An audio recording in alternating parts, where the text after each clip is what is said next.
बिजली कर्मचारियों का अनिश्चितकालीन कार्य बहिष्कार दूसरे दिन भी जारी। कई जगहों पर विद्युत आपूर्ति ठप हो जाने से नेताओं और आम जनता को हुई परेशानी।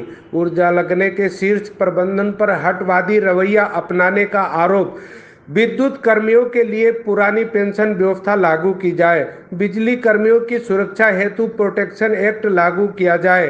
पूरा साथ देंगे आपका। और मैं अपनी बातों को नारा लगाते हुए समाप्त करना चाहती हूँ। इंकलाब जिंदाबाद, संघर्ष समिति जिंदाबाद, जिंदाबाद जिंदाबाद। अभी तो ये लड़ाई है, आगे और लड़ाई है।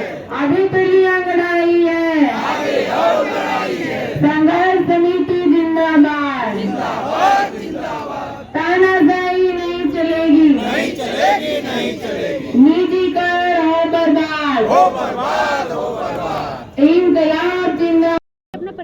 मैं संजय भारती, सह संयोजक संघर्ष समिति वाराणसी। ये इतने दिनों से धरना प्रदर्शन चल रहा है, जी। क्या निर्णय कुछ अभी अभी तो कोई निर्णय सकारात्मक निर्णय नहीं आया है, बातचीत चल रही है।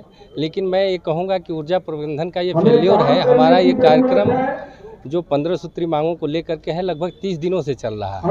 और समय रहते ऊर्जा प्रबंधन को ये चाहिए था कि इस पे बातचीत करके ऐसी स्थिति उत्पन्न की जाए कि लगभग पूरे प्रदेश स्तर पे ये सबसे बड़ा आंदोलन खड़ा हो चुका है।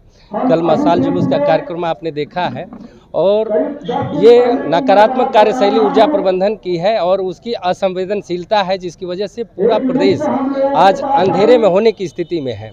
अगर अब भी नहीं चेता गया, अब भी इस पे सकारात्मक पहल करके सकारात्मक निर्णय नहीं लिया गया, तो जो हमारे केंद्रीय नेतृत्व ने निर्णय ले रखा है उसके तारतम्य में आगे हमारा कार्यक्रम चलेगा और इसकी सारी जिम्मेदारी शिखर ऊर्जा प्रबंधन की होगी।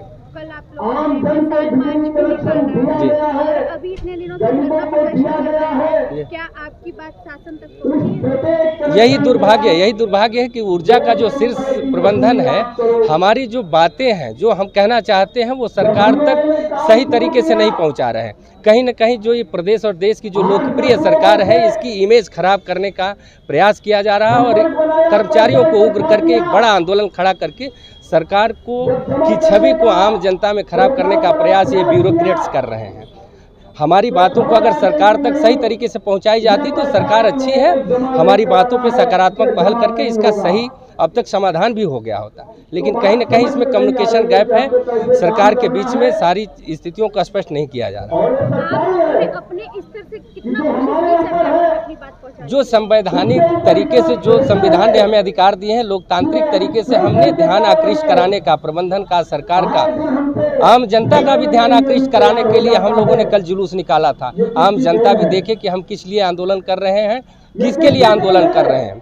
ये सारा जो ऊर्जा प्रबंधन है, कहीं न कहीं इसकी आड़ में इस ऊर्जा सेक्टर ही नहीं, आप बाकी सारे सेक्टर्स को भी देखिए, कहीं न कहीं एक निजीकरण का जो प्रभाव चारों तरफ चल रहा है। इस ऊर्जा सेक्टर को बाकी बैंक को देख लीजिए, रेलवे को देख लीजिए, भेल को देख लीजिए, जितने ऑयल कंपनियां हैं, एक एक करके प्राइवेट सेक्टर में देने का एक षड्यंत्र चल रहा है। उसी के हम सब भी शिकार हो रहे हैं। हमारे जो कार्मिक हैं, कोविड पीरियड से लेकर के आपने देखा है, कोई बनावटी बात नहीं है। लगभग 250 लोगों ने अपने प्राणों की आहुति देकर के इस कोविड पीरियड में लोगों। मोनिका केसरी। ये धरना हमारा चल रहा है हमारी मांगों को लेके। जो सरकार के ये रवैये है और जो इनका कर्मचारियों का उत्पीड़न हो रहा है, और हमारे कई, आपको ये पता होगा कि कई देशों में, उड़ीसा है, तेलंगाना है और कई देशों में जो संविदा कर्मचारियों को रेगुलर किया गया है, लेकिन हमारी सरकार यहाँ की जो हमारे संविदा कर्मचारियों को रेगुलर नहीं करे, जो कि वो रेगुलर का काम करते हैं और उनकी सैलरी भी कम है। इसलिए हमारी ये मांगे हैं कि उनको रेगुलर किया जाए, हमारी जो पुरानी पेंशन है उसको बहाली की जाए, और हमारी कई मांगे जो वेतन विसंगतियों को दूर किया जाए, और उसके अन्य मांगे हैं जो टाइम स्केल हैं, उस सब चीज़ों को निजीकरण किया जा रहा है। इस पर आप लोग कितना विरोध करना चाहते हैं? निजीकरण हम लोग नहीं होने देंगे। ये आंदोलन हमारा तब तक चलेगा और निजीकरण के विरोध में हम हमेशा रहे हैं और हमेशा आगे भी रहेंगे। कितनी सूत्री मांगे हैं? हमारी 15 सूत्री मांगे हैं। महिला की तरफ से क्या आपकी क्या होगी, किस तरह से प्रदर्शन करेंगे आप? महिलाओं की तरफ से हमारा पूरा सपोर्ट रहेगा। हमारी जितनी भी महिला प्रकोष्ठ की हैं, सारी महिलाएं हैं, वो इस आंदोलन को पूरा सपोर्ट करेंगी। चाहे वो अगर उसके लिए हम लोगों को जेल भरो आंदोलन भी करना होगा तो वो उसके लिए भी हम सारी महिलाएं उसके लिए भी तैयार हैं। वाराणसी से नेहा द्विवेदी की रिपोर्ट।